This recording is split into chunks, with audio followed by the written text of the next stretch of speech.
नमस्कार, मैं हूं आपके साथ चांदनी धवन और वक्त हो गया है खबर 1 मिनट का, यानी कि 1 मिनट में आपको खबरों का पूरा विश्लेषण दिखाते हैं।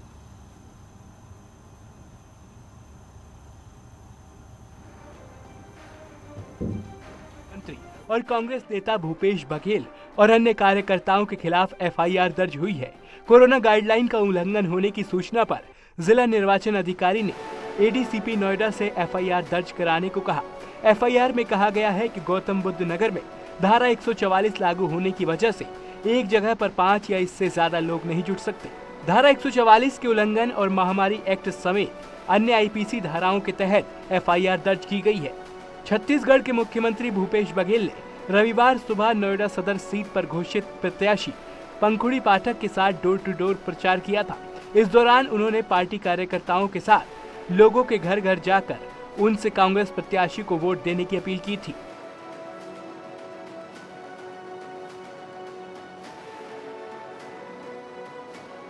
सीतापुर में पूर्व विधायक अनूप गुप्ता के घर पर भारी भीड़ उमड़ी और आचार संहिता का उल्लंघन हुआ। अब्दुल्ला आजम की रिहाई पर उनके घर पर भारी भीड़ जमा हुई। एसपी के पूर्व विधायक के घर के बाहर तक भारी संख्या में समर्थक मौजूद रहे, जिससे कोविड प्रोटोकॉल की धज्जियां उड़ी। वहीं मामले को लेकर अब्दुल्ला आजम का कहना है कि सारे नियम कानून सिर्फ विपक्ष के लिए क्यों हैं?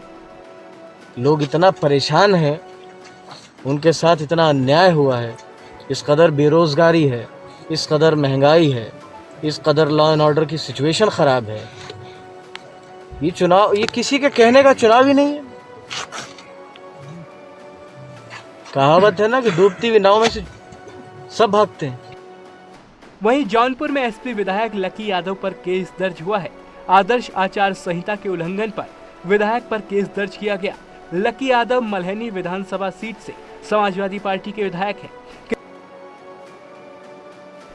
यूपी के कानून मंत्री ब्रजेश पाठक ने न्यूज 18 से खास बातचीत में कहा कि समाजवादी पार्टी का कुनबा बढ़ने से बीजेपी को कोई फर्क नहीं पड़ेगा।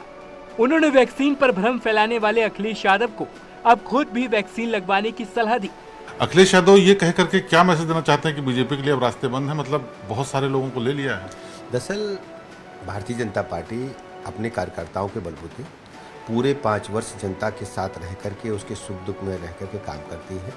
हमारी केंद्र की सरकार, हमारी प्रदेश की सरकार ने जो जनहित के काम किए हैं, उस वजह से जनता भारतीय जनता पार्टी को अपना आशीर्वाद दे रही है और हम पिछली बार से भी अधिक सीटें जीत करके प्रचंड बहुमत की सरकार बनाएंगे। समाजवादी पार्टी के मुखिया ने कोरोना वैक्सीन के बारे में लोगों को गुमराह किया, कहा यह भाजपा की वैक्सीन है।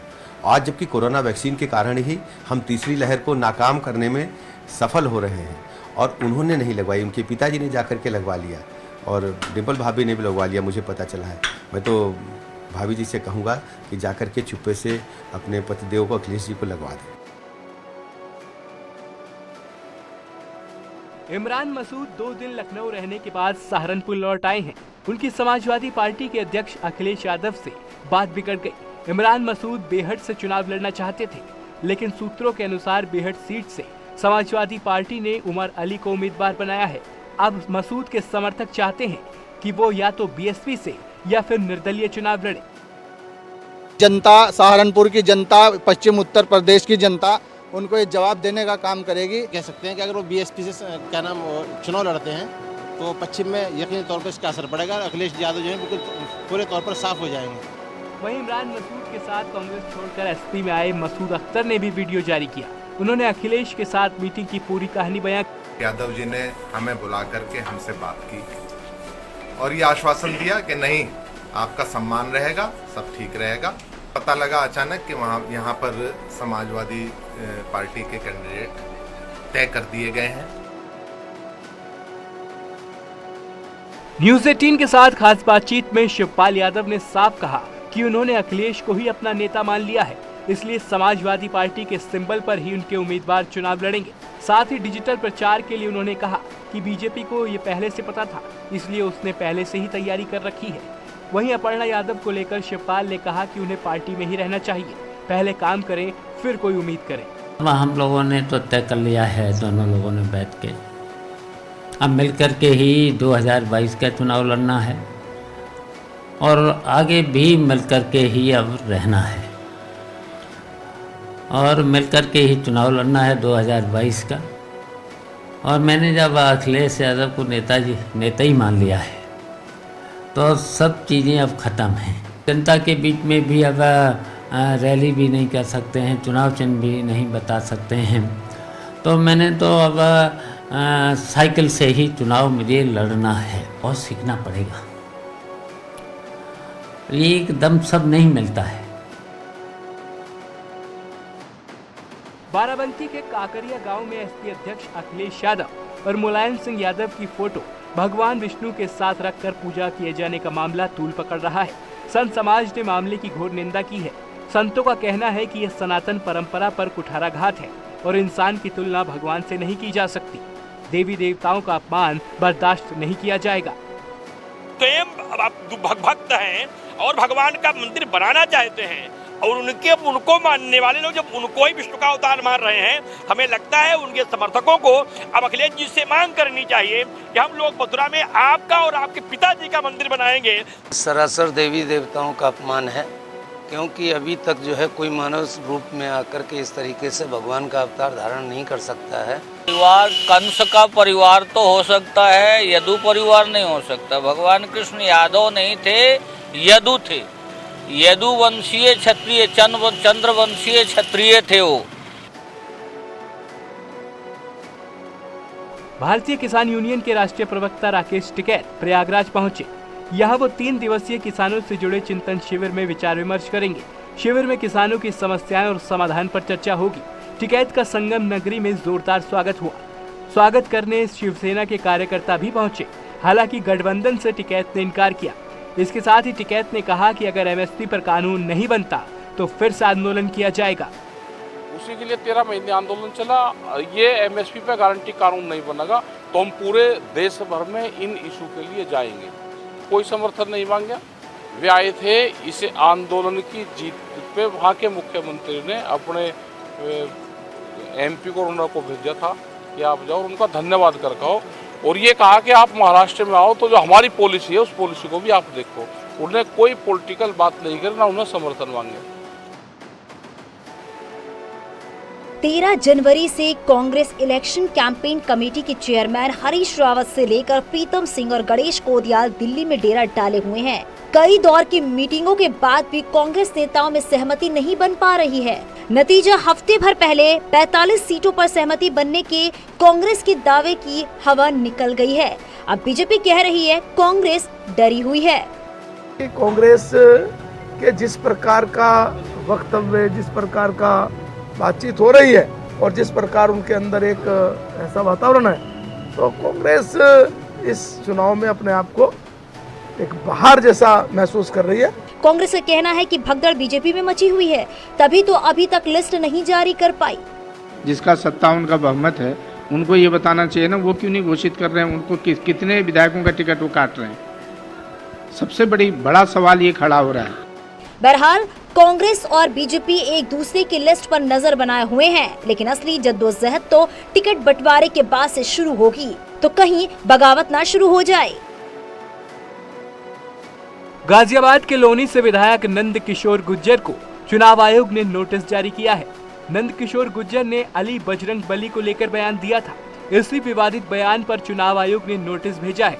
इसके साथ ही 3 दिन के अंदर जवाब देने को कहा गया है। विधायक नंद किशोर ने क्या विवादित बयान दिया था, सुनिए। लोनी में ना अली, ना बाहुबली, लोनी में सिर्फ बजरंग बली।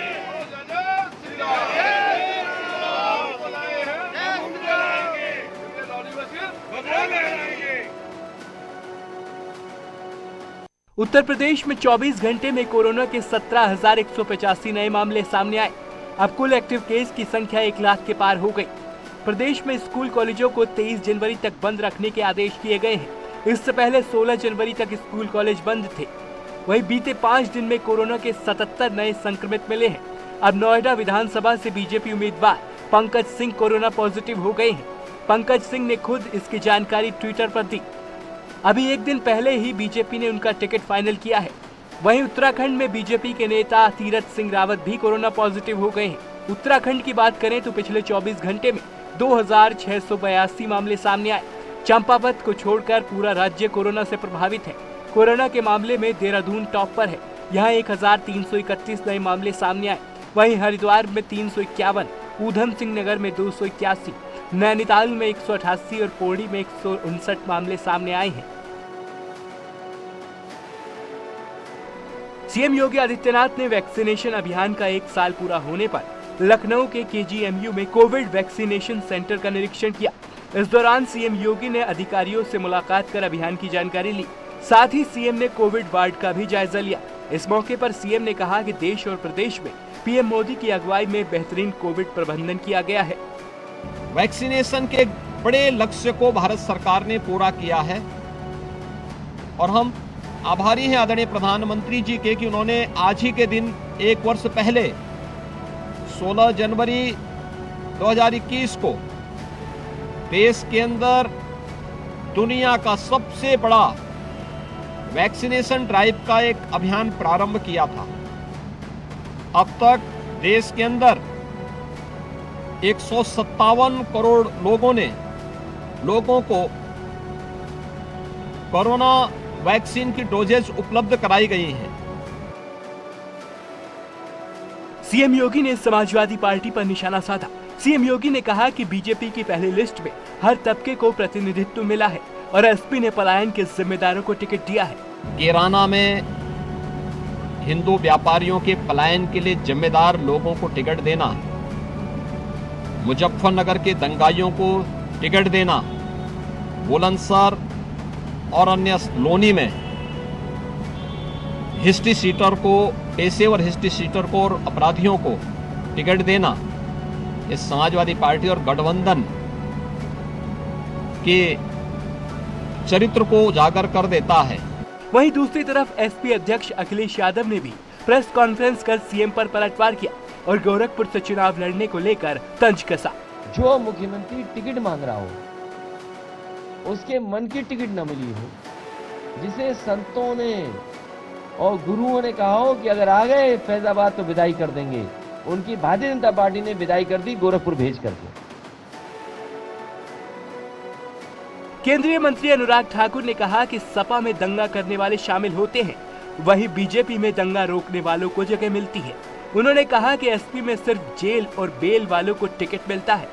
लेकिन असली सवाल ये खड़ा होता है कि समाजवादी पार्टी में वो जाते हैं जो दंगा करते हैं, भारतीय जनता पार्टी में वो शामिल होते हैं जो दंगइयों को पकड़ते हैं। सपा के समाजवाद का असली खेल या तो प्रत्याशी को जेल या फिर बेल। वहीं अनुराग ठाकुर के इस बयान पर अखिलेश यादव ने पलटवार किया। अखिलेश यादव ने कहा कि न जाने वर्दी में कैसे कैसे लोग छिपे बैठे हैं। जब अनुराग ठाकुर जैसे मंत्री आपसे कुछ कहें, आप उनसे पूछिए कि जिस विभाग में आप मंत्री थे या जिस विभाग में मंत्री हैं, आपने उत्तर प्रदेश को क्या दिया, ये बताइए। और दूसरे एक और का एक अधिकारी, तो सोचो वर्दी में कैसे कैसे लोग छिपे हुए थे। कानपुर के पुलिस कमिश्नर रहे असीम अरुण बीजेपी में शामिल हो गए। यूपी बीजेपी के अध्यक्ष स्वतंत्र देव सिंह ने केंद्रीय मंत्री अनुराग ठाकुर की मौजूदगी में उन्हें पार्टी की सदस्यता दिलाई। इस मौके पर केंद्रीय मंत्री अनुराग ठाकुर ने कहा कि असीम अरुण युवाओं के लिए बड़ी प्रेरणा है। उनके अनुभव से भारतीय जनता पार्टी आगे बढ़े और इनकी तरह के और युवा जिन्होंने सामाजिक जीवन में आगे बढ़ने का प्रण लिया है, वो अपने अनुभव को लेकर भारतीय जनता पार्टी में शामिल हो। पार्टी में शामिल होने के बाद असीम अरुण ने कहा कि उन्होंने जनसेवा के लिए राजनीति चुनी है। कुछ 9 साल की एक मखमली जिंदगी है जिसमें कुछ और ऊंचे पदों पर जाने की संभावना है। दूसरी ओर कोई कष्ट नहीं है, एक आम व्यक्ति की जिंदगी है, लेकिन लोक कल्याण की, लोक सेवा के बृहद अवसर है। बीजेपी ने एसपी के 2 एमएलसी घनश्याम लोधी और शैलेंद्र सिंह को पार्टी की सदस्यता दिलाई। इसके अलावा पूर्व विधायक ओम प्रकाश और रिटायर्ड आईएएस अधिकारी राम बहादुर भी बीजेपी में शामिल हो गए। लखनऊ में बीजेपी प्रदेश अध्यक्ष स्वतंत्र देव सिंह और केंद्रीय मंत्री अनुराग ठाकुर ने बीजेपी की सदस्यता दिलाई। वहीं अखिलेश जी ने प्रदेश के दंगाइयों और बलवाइयों और माफियाओं को समाज पार्टी का ब्रांड एम्बेसडर बना मैदान में उतार दिया। प्रदेश की जनता खुलकर कर रही है, फर्क तो बिल्कुल साफ। तो देश की स्थितियां हैं माननीय मोदी जी के नेतृत्व में जो देश चल रहा है और प्रदेश हमारे योगी जी के नेतृत्व में चल रहा है, उसकी उन्नति के लिए आज हम लोगों ने ये कदम उठाया है, क्योंकि हम चाहते हैं कोई हम लोगों की वजह से कोई वोट का बिखराव ना हो। भारतीय जनता पार्टी की जो रीतियाँ और नीतियाँ हैं, मैं समझता हूँ वो मुझको बहुत ही पसंद आया और अच्छा लगा। बीजेपी सरकार में मंत्री रहे दारा सिंह चौहान समाजवादी पार्टी में शामिल हो गए। उन्हें एसपी अध्यक्ष अखिलेश यादव ने पार्टी की सदस्यता दिलाई। इस मौके पर दारा सिंह चौहान ने बीजेपी पर निशाना साधा।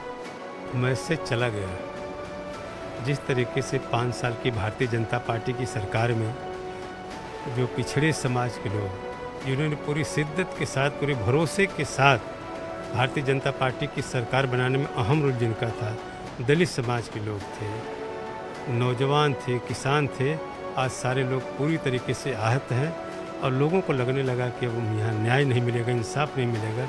इसलिए सारे लोगों ने मन बना लिया समाजवादी पार्टी की सरकार बनाने के लिए। वहीं अखिलेश यादव ने कहा कि मिलकर विकास की राजनीति करेंगे और सबको साथ लेकर चला जाएगा। खुशी है आप लोगों के साथ आने से, अब एक दूसरे का साथ दे करके हम लोग पॉजिटिव पॉलिटिक्स करेंगे, विकास की पॉलिटिक्स करेंगे, खुशहाली की पॉलिटिक्स करेंगे और हमारा आपका वो जो सामाजिक न्याय है वो खुशहाली वाला है, सबको साथ लेकर के आगे बढ़ने वाला है। सीएम योगी आदित्यनाथ ने प्रदेश के ग्राम प्रधानों से वर्चुअली संवाद किया और सभी गांव प्रधानों से कोरोना की तीसरी लहर में अपने गांव पर नजर रखने की अपील की। सीएम ने कहा कि कोरोना से बचाव के लिए जागरूक होना जरूरी है और इसके लिए ग्राम प्रधानों को काम करना चाहिए। अब सभी ग्राम प्रधानों से कुछ बातों के लिए अनुरोध होगा। एक तीसरी लहर आ चुकी है और इस तीसरी लहर के दौरान आपकी बड़ी जिम्मेदारी है, क्योंकि एक ग्राम प्रधान एक गांव का कस्टोडियन भी होता है, गांव का अभिभावक होता है। अपनी ग्राम पंचायत के अभिभावक के रूप में आपकी एक बड़ी जिम्मेदारी है और जिम्मेदारी इस बात को लेकर के कि एक तीसरी लहर के दौरान अपने गांव पे निगाह रखना। लखनऊ में समाजवादी पार्टी कार्यालय के सामने एक व्यक्ति ने पेट्रोल छिड़ककर खुदकुशी की कोशिश की। दरअसल समाजवादी पार्टी कार्यालय पर रविवार सुबह पुलिस ड्यूटी दे रही थी। इस बीच अलीगढ़ के ठाकुर आदित्य कुछ लोगों के साथ पहुंचे। वहां उसने खुद पर पेट्रोल डालना शुरू कर दिया। इस बीच पुलिस कर्मियों की नजर पड़ गई। पुलिस कर्मियों ने उसे दौड़कर पकड़ लिया। उसे सिविल अस्पताल में भर्ती कराया गया है। बताया जा रहा है विधानसभा चुनाव में अलीगढ़ के छर्रा सीट से टिकट न मिलने से वो आहत हैं। समाजवादी पार्टी ने आरोप लगाया है कि चुनाव में एसपी की बढ़त को देखते हुए बीजेपी ने इसे यहाँ भेजा है। इस शख्स ने न टिकट के लिए आवेदन किया है, न वो पार्टी का सक्रिय सदस्य है। आम आदमी पार्टी ने अपने 150 उम्मीदवारों की घोषणा कर दी है। इस लिस्ट में जातिगत समीकरणों का पूरा ध्यान रखा गया है। आम आदमी पार्टी ने 36 ब्राह्मणों को टिकट दिया है। लिस्ट में 31 उम्मीदवार अनुसूचित जाति से ताल्लुक रखते हैं। वहीं 14 मुस्लिम प्रत्याशियों को टिकट दिया गया है। 6 कायस्थ, 7 उम्मीदवार व्यापारी वर्ग से आते हैं। आपने इस लिस्ट में पढ़े लिखे उम्मीदवारों का खासा ख्याल रखा है। MBA की शिक्षा प्राप्त कर चुके 8 उम्मीदवार हैं। पोस्ट ग्रेजुएट 38 उम्मीदवार हैं। डॉक्टर 4 उम्मीदवार हैं। PhD 8 उम्मीदवार हैं। इंजीनियर 7 उम्मीदवार हैं।